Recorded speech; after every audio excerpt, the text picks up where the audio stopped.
The main social and economic causes of violence, and I'll add political causes, are those that divide the population into the superior and the inferior, the strong and the weak, the rich and the poor.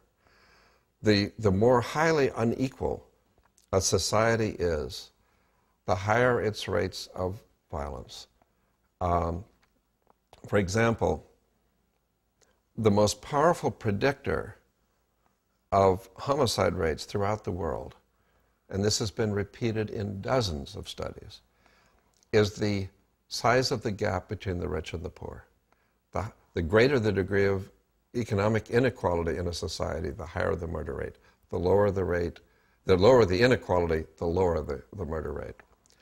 For example, in the world today, the countries with the lowest rates of economic inequality, or in other words, the highest rates of equality, are the countries of Western Europe, Japan, and the other English-speaking democracies, Canada, Australia, New Zealand.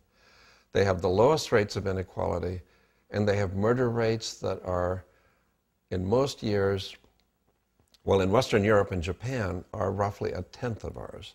And in the other English-speaking democracies are about a fifth of ours, 20% as high.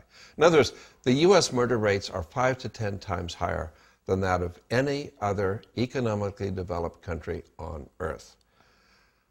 Now, one reason for that, the United States also has by far the highest degree of economic inequality of any developed economy in the world. The two go together. In the third world countries, the so-called developing countries, although in many cases these are what I would call undeveloping countries or regressing countries, because many of them are actually becoming more poverty-stricken rather than less. But in many of those countries, the rates of inequality are even higher than they are in the United States.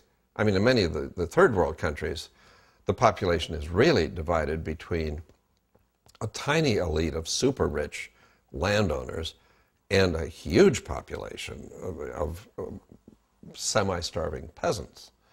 And they do have higher rates of violence than we do. I mean, the World Health Organization, with whom I have worked for many years, has done really path-breaking epidemiological research on this, and has shown that the highest rates of violence of all are found in the third world countries. By the way, this applies to warfare as well as homicide. Mm-hmm. It's true with both interpersonal violence and collective political violence. So achieving a greater level of equality is important. In fact, it's essential. The U.S., I can't emphasize it too strongly, has the highest rates of violence in the developed world today. It's important for us, I think, to learn from that what is not working in our society.